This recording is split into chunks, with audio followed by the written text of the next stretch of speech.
आता विद्यार्थ्यांच्या प्रश्नांकडे वळूया. सर्व विद्यार्थी मित्रांना माझी ही विनंती आहे की तुम्हाला जर प्रश्न विचारायचा असेल तर तुम्ही हँड रेस करून थेट सरांशी संवाद साधू शकता, आपला प्रश्न त्यांच्या समोर मांडू शकता. त्यासोबतच चॅटबॉक्सच्या साहाय्याने देखील तुम्ही तुमचा प्रश्न सरांपर्यंत पोहोचवू शकता. गणेश मोरेचं घेऊ अगोदर. येस सर, माझा प्रश्न असा होता की कॉर्पोरेट लाईफ मध्ये लॉयलिटी किती धोकादायक ठरू शकते किंवा किती धोकादायक असू शकते सर, याच्या प्लीज आपल्या शब्दातून मला ऐकायला आवडेल. आणि ती किती प्रमाणात असायला हवी लॉयलिटी? हा एकदम डेंजरस क्वेश्चन आहे हा. आवडला हा पण मला, खरंच क्वेश्चन आहे. तुम्ही जास्त विचार करते वाटतं कॉर्पोरेटचा. गणेश, प्रश्न हा इतका चॅलेंजिंग क्वेश्चन आहे हा. या प्रश्नाचं उत्तर म्हणजे सब्जेक्टिव्ह क्वेश्चन आहे, कारण तुम्हाला जे वाटतं ते, पण मी याला माझ्या परिप्रेक्षामध्ये देण्याचा प्रयत्न करतो. लॉयल्टी मला असं वाटतं it is a inbuilt character. हे काही तुम्ही मागून आणण्याचा प्रयत्न करून किंवा विकत घेऊ शकत नाही आपण. त्याच्यामुळे गणेश, कसं आहे माहितीये का, मला असं वाटतं आपण आपल्या कॅरेक्टरमध्ये ही लॉयल्टी ठेवा. कारण कसं असतं माहितीये का गणेश, प्रत्येकाला कोण कसं आहे हे सांगण्याची गरज नसते. जसं तुम्ही मित्रांमध्ये बघता की हा कोण आहे, कसा आहे, तर तुम्हाला सांगायची गरज असते का गणेश? तुम्हाला आपोआप कळतं की नाही? तसंच आपण कसे आहोत, आपण आपली गुण हे चांगलेच ठेवायचे, चांगलंच राहा. एक पुढच्या व्यक्तीला बाय डिफॉल्ट त्याला वाटेल अरे यार हा एवढा व्यक्ती चांगला आहे, याला मी कसं वाईट वागू, हा एक पहिला. दुसरा मुद्दा, in the respect of corporate, मला असं वाटतं, मी तुम्हाला बोलताना खूप एक गोष्ट बोललो की जोपर्यंत चांगली कंपनी भेटत नाही, जोपर्यंत तुम्हाला चांगलं पॅकेज म्हणा, जोपर्यंत चांगली कंपनी, पॅकेज, रिस्पेक्ट भेटत नाही, तोपर्यंत तुम्ही स्विच करत चला. Okay, I agree for the switching company with one advice, की ज्यावेळेस तुम्हाला चांगली कंपनी भेटते त्यावेळेस, चांगली इन्फोसिस म्हणा, गुगल म्हणा, बीबीसी म्हणा, अशा मोठमोठ्या कंपन्या किंवा पीएसयू कंपन्या म्हणा, त्यावेळेस तुम्ही तुमचं स्विचिंग नाही करायला हवं. आता तुम्ही तिसऱ्या प्रश्नाकडे येतो तुमच्या, एक छान, तुम्ही लॉयल्टी किती धोकादायक आहे. आता हा एक लक्षात घ्या, हा आहे ना सिच्युएशनल क्वेश्चन आहे गणेश. आता एखादी कंपनी, आता घरी जरा एक्स कंपनी आहे आणि ती खूप छान आहे, ओके, आणि ती खूप काळ टिकणारी आहे, तर लॉयल्टी ठेवा. तीच कंपनी एखाद्या वेळेस आता तिचा लीडर बदलला, ती कंपनी आता बँकरप्ट होणार आहे किंवा कोणीतरी हे करणार आहे, खराब करणार आहे, तर अशा वेळेस ती लॉयल्टी ठेवू नका. त्याच्यामुळे मी सिच्युएशनल बोललोय. I hope you got answer. आता याच्यामध्ये प्लस मायनस कसं वापरायचं ते तू तुझी बुद्धी वापर बाबा. Okay, Sania, go ahead. Thank you so much sir. Sir, माझा प्रश्न असा आहे की आजच्या डिजिटल युगात अनेक करिअर पर्याय सोशल मीडियामुळे आकर्षित दिसतात, पण त्यामागील वास्तव आणि दीर्घकालीन टिकाव समजणे कठीण जाते. अशा परिस्थितीत विद्यार्थ्यांनी ट्रेंड आणि ट्रू करिअर ऑपॉर्च्युनिटी यामधील फरक ओळखण्यासाठी कोणते ठोस प्रॅक्टिकल इव्हॅल्युएशन प्रोसेस वापरावी? हा प्रश्न तू स्वतःच आहे का, तू काढून घेतला? एवढा सुंदर क्वेश्चन आहे. It is a very much right. कारण कसं आहे माहिती आहे का, कारण आताच्या याच्यामध्ये प्रत्येक गोष्ट तुम्हाला हे वाटतं, आज तुम्ही युट्यूब बघितलं वाटते माझे सुद्धा चॅनल असावं, तुम्ही सोशल मीडिया बघितलं वाटतं की माझंही असं असावं, किंवा तिसरं बघितलं. Definitely this is a naturally happen. पण याच्यात सर्वात महत्वाचा मुद्दा काय, की तुम्ही कुठल्या क्षेत्रामध्ये स्वतः जास्त काळ टिकून राहू शकता. तुम्ही कुठल्या क्षेत्रामध्ये 24 तास काम करू शकता. तुम्ही कुठल्या क्षेत्रामध्ये न थकता, रात्रंदिवस न झोपता कुठल्या क्षेत्रात काम करू शकता, हे जर तुम्ही ओळखलं, पहिला मुद्दा. आणि दुसरी गोष्ट, त्याच्यातनं अर्निंग होणार असेल, प्रॉस्पेक्टस असेल, तर you should definitely work hard on that. पहिला मुद्दा. म्हणजे दुसरा मुद्दा. तिसरी गोष्ट कसं आहे माहिती आहे का, आजच्या युगामध्ये आज एआय आलाय, उद्या आणखीन ऍडव्हान्स एआय येणार आहे. आज चॅट जीपीटी आहे, आता परप्लेक्सिटी आलाय, आता को पायलट आलंय, उद्या आणखीन काहीतरी येणार आहे. त्याच्यामुळे हे क्षेत्र चेंज होत राहणार आहे. त्याच्यामुळं सानिया, महत्वाचा मुद्दा काय, कॉर्पोरेटमध्ये आता you need not to be one best in the one quality. कारण तुम्ही आज तुम्हाला ह्याच्यात बेस्ट राहायचंय, उद्या काहीतरी दुसरं येणार आहे तेव्हा त्याच्यामध्ये तुम्हाला बेस्ट राहायचंय, आणखीन 4 दिवसानंतर तिसऱ्याच्यात बेस्ट राहायचं. त्याच्यामुळं you must be very perfect and very dedicated. कारण येणारा काळ हा तर खूप वेगळा राहणार आहे. तर I hope Sania you got my indication की तुम्हाला स्वतः मेहनत करण्याची तयारी ज्याच्यात आहे, तुम्हाला त्याच्यामध्ये विश्वास पाहिजे आणि काम सतत करत राहण्याची तयारी पाहिजे. ते क्षेत्र निवडा. दुसरं कोणी म्हटलंय किंवा दुसरं कोणीतरी तुम्हाला म्हणते म्हणून नका निवडू. आणि जेव्हा तुम्ही निवडताय तर त्याच्यामध्ये विचार करू नका की काय होईल, मी निवडलंय आता डू ऑर डाय. जेव्हा तुम्ही डू ऑर डाय विचार करता सानिया, नंतर देव सुद्धा तुम्हाला थांबवू शकत नाही. हे मी तुम्हाला हक्कानं सांगतो आणि हा माझा अनुभव आहे. पण ते 5-6 क्षेत्र घ्यायचे नाही बरं, एकच क्षेत्र घ्यायचं. Okay. Thank you so much sir. Ganesh, आणखीन काही प्रश्न आहे का तुझा? आणखीन हात वर केलेला आहे. तेच सर, अजून एक प्रश्न आहे माझा. आता कॉर्पोरेट विषय म्हटल्यानंतर तू जाणार हा, कॉर्पोरेट मध्ये मला त्याचा थोडा थोडा प्रश्न मला समजलाय, तो एक्सप्लेन करण्याचा प्रयत्न प्लीज करते. Please please please. जर्मनीमध्ये ब्लॉक अकाउंट जी कन्सेप्ट आहे त्या संदर्भात तो विचारण्याचा प्रयत्न करतोय. किंवा Okay. अकाउंट असताना 10 लाख रुपये स्वतःकडे पहिल्यांदा असले पाहिजेत स्वतःकडे, म्हणजे कुटुंबावर ताण येणार नाही. अशा संदर्भात त्याला काहीतरी विचारायचंय कदाचित. Okay okay. हा क्वेश्चन आहे ना, हा सगळ्यात जेवढे काही फॉरेनला जातात ना मित्र कंपनी, आपले विद्यार्थी किंवा कॅन्डिडेट जातात त्याच्यामध्ये सगळ्यांमध्ये लागतात. फॉर एक्झाम्पल आता मला जायचं असेल तर माझ्या अकाउंटला 10 लाख रुपये दाखवावे लागतात. किंवा जेव्हा व्हिसा मागतो आपण, ओके, तर त्यावेळेस तुमच्या व्हिसा मागत असताना तुमच्या अकाउंटला पाहिजेत. तुम्ही ते व्हिसा डेट असते त्या काळापर्यंत थोडे पैसे असलेले सफिशियंट असतात, नंतर तुम्ही विड्रॉ करू शकता. Okay, that is a thing you can convey here. Okay, तोपर्यंत मग आपण हे आता इथले चार्टबॉटचे क्वेश्चन घेऊया, मग त्याच्यानंतर आणखी कोणाचे क्वेश्चन असेल तर घेऊया पूर्ण. Yes sir. मला वाटतं एवढे सफिशियंट झाले आता आजच्या पुरते. तर माझा एक शेवटचा क्वेश्चन घेऊ का सर मी? घे बाबा. सर, जर्मनीमध्ये बरं झालं विचारलं.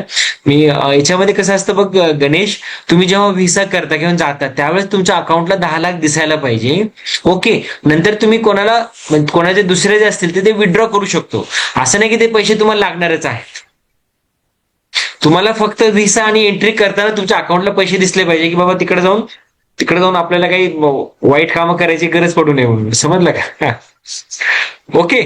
आणि नंतर मला वाटलं विचारून घे, मला मेल करशील. ओके, काही असेल आणखीन एक्स्ट्रा.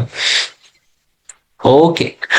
मिहिरचा प्रश्न आहे, sir we will be happy to get to know one of your incident where you did your freelance or internship, what can I learn there. मी फ्रीलान्स केलं नाही, त्यावेळेस अक्कल नव्हती बघ मला मिहिर फ्रीलान्सिंग करण्याची ना, आणि स्किल सुद्धा नव्हती. खरं सांग, थोडं सांगणारं कोणी नव्हतं.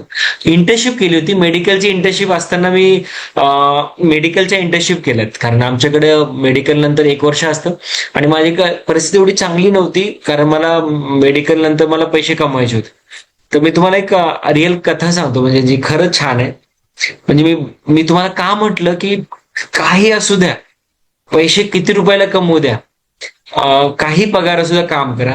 मित्रांनो, मी आठवते मला, मी 2003 ची माझी डिसेंबरला माझी इंटर्नशिप संपली गव्हर्नमेंटची. तर मला बाहेर जॉब करायचा होता, मला भेटत नव्हता. तर देसाई नर्सिंग होम आहे दादरला, मुंबईला. मला तिथं 2000 रुपयाने इंटर्नशिप भेटली. नाईट ड्युटी महिन्याची, त्याला फक्त 2000 रुपये. आणि त्या काळात 2000 रुपयाला आमचा डबा असायचा मेसचा. म्हणजे मी तुम्हाला का म्हणतो की लाजू नका, पण त्या 2000 रुपयात खूप शिकलो मी, खूप बघायचो मी, काही नाही म्हणा. आणि it was a good confidence. म्हणजे आणि मी असं नाही मी लोकांना बोलतो, मी स्वतः भोगले. म्हणजे आणि that is a reason I tell you. म्हणजे बिहेर मला माझ्याकडनं काढत असतो काय काय नवीन नवीन कथा.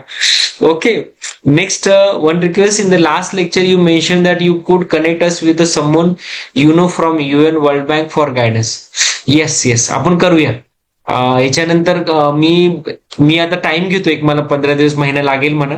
मी कनेक्ट करेल, काही प्रॉब्लेम नाही. मला त्यांनीच बोलले होते माझं ते पुस्तकामध्ये किंवा मी कुठे व्हिडिओ बनवला होता, तो म्हणे सर माझ्यापेक्षा तर तुम्हाला जास्ती माहिती आहे. म्हटलं तू जॉब करतोय पण मला माहिती मी काढतोय ना. तर एक जस्ट मला तर तुम्ही तो व्हिडिओ बघून घ्या, माझा तो युट्यूबवर आहे ना. त्याच्यावरती 15-20 मिनिटाचं ऍक्च्युली ते झाले आपलं, आपण युट्यूबवरती केलेलं आहे. मी हे व्हिडिओ बनवला होता 2-3 वर्षापूर्वी, लोकांना माहिती व्हावं म्हणून. पण ते आपण आता खूप डिटेलमध्ये बोललो आपण 2-2 तास, आय डोंट थिंक. पण आपण यांचे लेक्चर करूया. Okay Mihir. I may with social media algorithm constantly changing, how can we maintain consistent visibility and reach. Amay छान उत्तर देतो बरं याचं, कारण मला हा प्रश्न पडला होता. आपण लोक खूप साधी गरीब लोक आहेत जे सोशल मीडिया वापरतात. गुगलवरती, फेसबुक, लिंक्डइन, युट्यूब वरती आपल्यासारखी कमीत कमी 1000 तरी पीएचडी धारक तिथं आहेत त्या कंपन्यामध्ये. तो विचार करा, आपण अल्गोरिदम पकडू शकतो? आपण अल्गोरिदम पकडू शकत नाही. आणि आपण पकडलं तर ते चेंज करतील, कारण ते तिथं टॉप लोक बसतात आणि करोड रुपयाचं पॅकेज घेत आहेत ते. तर आम्ही फक्त एकच आहे त्याच्यामध्ये आपण काय करू शकतो. तुम्ही जर प्रश्न असेल सर काय करावं, तर आम्ही एवढंच आहे की तुम्ही तुमचं चांगलं गोष्टी तिथे टाकत जा, मेहनत करा. बाकी त्यांचं जे व्हायचं ते होऊ द्या, आपण तो विचार नाही करायचा. आणि ज्याला करायचं ते कंपनी बघतील ना, आपल्याला काय विचार करायचा. मिहिर नंतर आहे success had a formula, what would be 3 most important variables. Mihir छान प्रश्न आहे हा. एकच गोष्ट लक्षात घ्या, याच्यामध्ये 3 गोष्टी आहेत. याच्या माझ्या एक पुस्तकामध्ये मी ती लिहिले की they are the 3 things required. First thing is a hard work. Hard work तुम्ही कंटिन्यू करा. नंतर तुमची कन्सिस्टन्सी, आणि थर्ड इज अ डिसिप्लिन. किंवा आपण थर्डला आपण नॉलेज घेऊ. नॉलेज हे अभ्यासाने येतं, कन्सिस्टन्सी तुमच्या डिसिप्लिन येते, आणि हार्डवर्क इज आहे. पण हार्डवर्क हे सर्वात महत्वाचं आहे, कारण कन्सिस्टन्सी नसली तरी चालेल, नॉलेज नसली तरी चालेल, हार्डवर्क गरजेचं आहे. का? तुम्ही कन्सिस्टन्सी आहे पण तुम्ही मेहनतच केली नाही. आता रोज तुम्ही अर्ध्या तासच मेहनत केली कोणत्या गोष्टीसाठी, अभ्यास केला, होईल का ती कन्सिस्टन्सीचा फायदा? नाही होणार. नॉलेज आहे, खूप नॉलेज आहे तुम्हाला, खूप ब्रेन चांगलं चालतंय, पण तुम्ही हार्डवर्कच केलं नाही, होईल का? म्हणून नॉलेज आणि कन्सिस्टन्सी किंवा डिसिप्लिन पेक्षा महत्वाचं जे आहे हार्डवर्क आहे. हार्डवर्क नसेल, तुमची कन्सिस्टन्सी कामाची नाहीये किंवा तुमचं नॉलेज कामाचं नाहीये. पण ह्या तिन्ही गोष्टी महत्वाच्या आहेत. आणि या तिन्ही गोष्टीमध्ये सर्वात महत्वाचं काय, तर मी हार्डवर्क म्हणेन किंवा स्मार्ट वर्क म्हणा, जे काही म्हणायचं तुम्ही कन्सिडर करू शकता. How can A freelancer manage the time and maintain A work life balance while handling multiple project. आम्ही कसं आहे माहितीये का, फ्रीलान्सिंग मॅनेज करत असताना, म्हणजे आपण फ्रीलान्सिंग करताना मॅनेज आपण वर्क लाईफ बॅलन्स कसं करतो, it is totally depend upon your experience. तुम्ही कसं करताय, कारण अल्टिमेटली युअर ॲटिट्यूड डिसाइड की how you can balance your work and life, family life. Okay. How should student divide their time between the skill building, networking and academic. It is a very nice question. एक बघा, तुम्हाला academic मेहनत करायची, UPSC MPSC तयारी करायची पकडा, तर तुम्हाला स्वतःची 10 ते 12 तास मेहनत करायची. स्किल बिल्डिंगला रोजचा 1 तास सफिशियंट आहे. AI कसा अभ्यास करायचा, तुम्हाला नवीन स्किल कशी शिकायची, तर स्किल बिल्डिंगसाठी 1 hour इज व्हेरी गुड. नेटवर्किंगसाठी तुम्ही चांगली लोकांचा विचार करत चला, त्यांना भेटण्यासाठी वेळ मागा, आठवड्यातून 1-2 दिवस. तर आठवड्यातून 1 ते 2 तास is sufficient to build a network. तुम्हाला काही जास्त वेळ करायचा नाही. एवढं जे मी तुम्हाला बोललोय लिहून ठेवा, याच्यावर वर्क करा. You will see the difference. हे जे मी बोलतोय ना, हे मला असं वाटतं 98 to 90 अराउंड 30 वर्षाचा अनुभव आहे हा. 98 ला मी मुंबईला आलो, 26-28 वर्ष पकडून घे. हे माझं अनुभवाचा सार सांगतो. हे जे 3 वाक्य जे बोलले, प्रत्येकाने जर लक्ष दिलं तर you will see the big difference in your life. How should fresher approach their first job to maximise learning rather than just salary. तुम्हाला ज्या क्षेत्रात करिअर करायचं त्या क्षेत्रातल्या लोकांना जाऊन भेटा आणि जॉब मागा. एकाच वेळेस चार क्वेश्चन मस्त घेतोय तू. What will matter more in the future, adaptability or expertise? Adaptability is more important than the expertise. हे खूप महत्वाचं वाक्य. प्रश्न खूप छान आहे आम्ही. Adaptability is more important than the expertise. कारण मी वाटल्यानंतर सांगेल.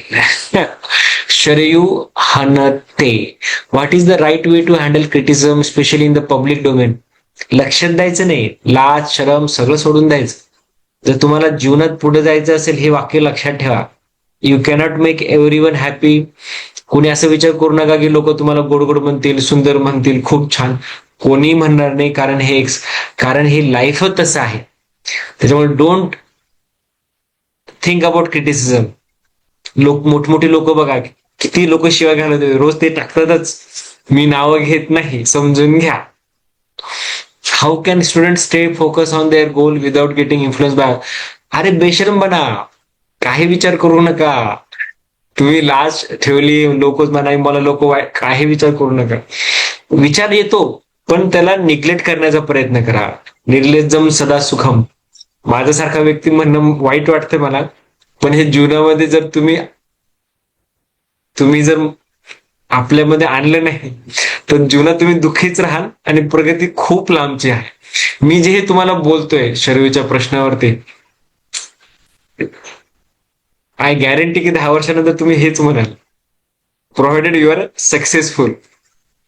ओके. अश्विन, बर्नआउट टाळण्यासाठी सुरुवातीला कोणत्या सवयी डेव्हलप कराव्यात? हार्डवर्क करा बेटा. बर्नआउट करायचं नाही, रोज 16 तास अभ्यास करा. रोजच बर्नआउट झालं तर गरजच नाही ना. Okay. Sharayu sir, many student start preparation with full energy but lose consistency over time with mindset shift is needed to stay discipline for year. खूप छान पॉइंट आहे हा. हे बघा, मी तुम्हाला मागेही बोललो की खूप एनर्जी असते, पण ती एनर्जी याच्यासाठी तुमच्या माइंडमध्ये ती जे वेडेपण आहे ना ते कंटिन्यू पाहिजे. लोकांनी तुम्हाला ना वाईट बोललं पाहिजे, लोकांनी तुम्हाला वाईट टाकलं पाहिजे, लोकांनी तुम्हाला क्रिटिसाइज केलं पाहिजे, लोकांनी तुमचा अपमान केला पाहिजे. जेव्हा हे होतं ना मित्रांनो, तेव्हा तुम्ही आपोआप बर्नआउट होता. त्याच्यामुळे कोणीतरी आपल्याला ना कोणीतरी वाईट बोलणारा पाहिजे, कोणीतरी आपला अपमान करणारा पाहिजे. जेव्हा कोणी आपला अपमान करताना मग बरोबर मोटिवेशन येतं मित्रांनो. जेव्हा आई वडील सगळे देतात, बेटा घे बेटा काजू बदाम खा, मग तेव्हा तुमचं मोटिवेशन निघून जात. Okay. I hope you are getting my point. तर तुम्हाला कसं मेंटेन करायचं मोटिवेशन? तर you have to see the good movies, be with good students, good with आणि सक्सेसफुल लोकांना भेटा. It is just additional point I am sharing. चला, प्रश्न उत्तर संपली. आपण एकदम राईट टाइमला संपलेलो आहे. Thank you all of you. Yes sir. आणि अजून तसा थोडासा वेळ आहे तर एक सर्वसाधारण सर्वांनाच सुटेबल होईल असा एक प्रश्न मला पडतो नेहमी, प्लीज की प्लीज. अनेकदा असं म्हटलं जातं की सध्या तुम्ही पण आता मार्गदर्शन करताना एक शब्द वापरला की कॉम्पिटिशन खूप वाढत आहे सगळ्याच क्षेत्रामध्ये. तर मग आपण म्हणतो की ही कॉम्पिटिशनला फेस करायचं असेल तर अपस्किलिंग महत्वाचं आहे. पण अनेकदा असं होतं की एका क्षेत्रामध्ये आपण जेव्हा जातो तेव्हा हे अपस्किलिंग करण्यासाठी वेळ मिळत नाही. तर मला तुमचा असा ह्याविषयीचा सल्ला ऐकायला आवडेल की अपस्किलिंगसाठी वेळ मिळत नाही अशांना तुम्ही काय सांगाल?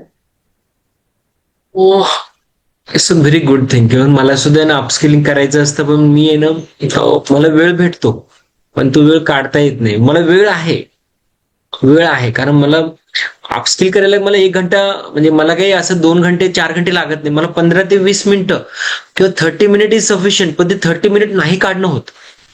तर मित्रांनो, हा खूप पॉइंट छान आहे कारण तुम्ही आता हे करताय आणि मी याचं उत्तर तुम्हाला आणखीन एक छान याच्यामध्ये दिलं की 9 ते 10 तास अभ्यास करा, अपस्किलिंगला 1 तास द्या, नेटवर्किंगला आठवड्यातून 2-3 तास द्या. तर अपस्किलिंगला तुम्हाला जास्त वेळ द्यायची गरज नाहीये प्रजन्य.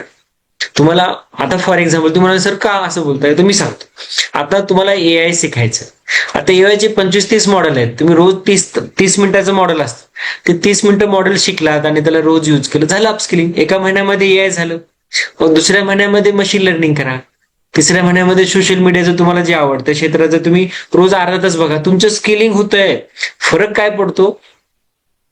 आपण कन्सिस्टन्सी ठेवत नाही. इथं हार्डवर्क पेक्षा कन्सिस्टन्सी महत्वाची. पण कन्सिस्टन्सी म्हटलं तरी हार्डवर्क येतच.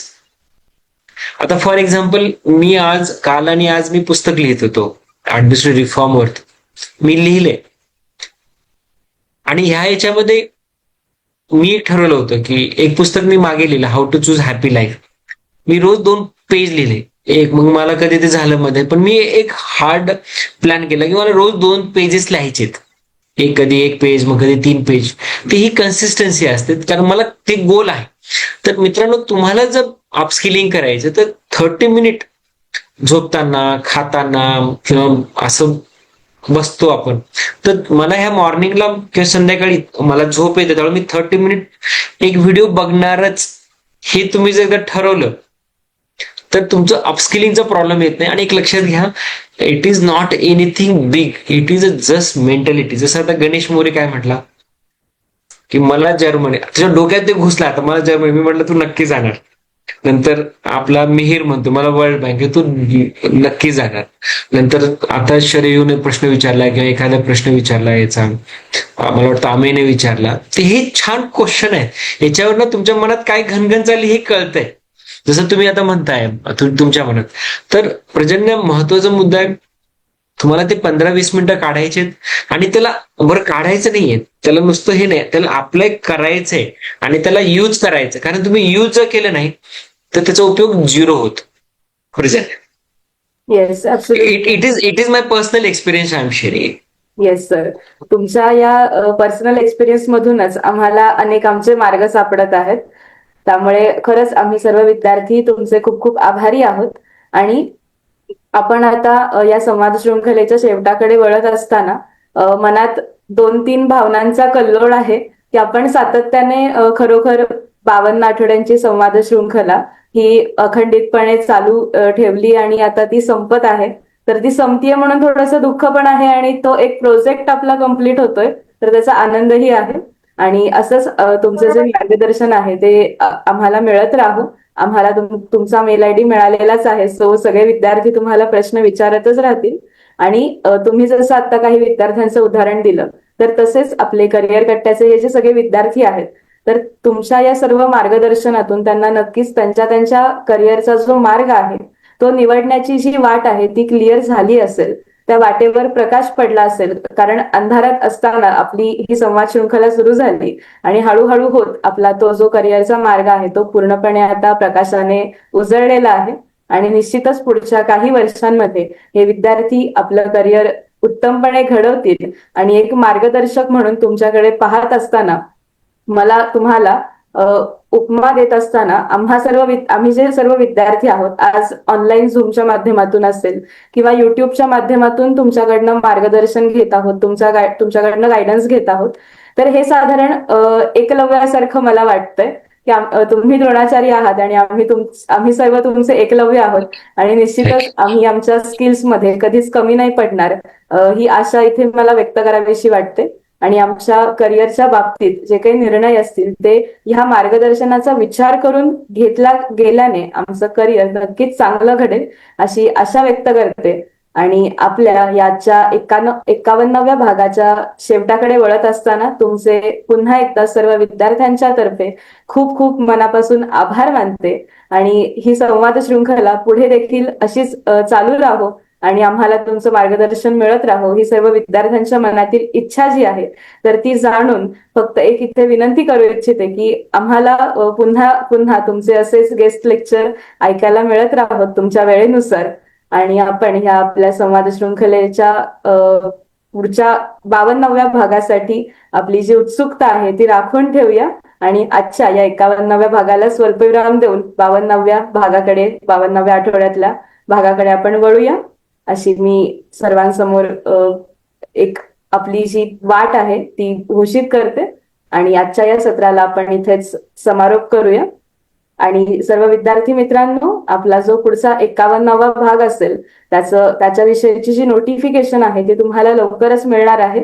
तर 52व्या या भागासाठीची तुमची सर्वांची तयारी करून ठेवा. तुम्हाला ह्या पूर्ण 51 सेशन्स मधून जे जे मार्गदर्शन मिळालं त्याविषयीचा जो तुमचा फीडबॅक आहे तो आम्हाला तुमच्याकडनं ऐकायला आवडेल त्याच सेशनमध्ये. आणि 52व्या आठवड्यासाठी आपण पुन्हा भेटूया सगळेजण. धन्यवाद. Thank you so much. Thank you thank you thank you बेटा.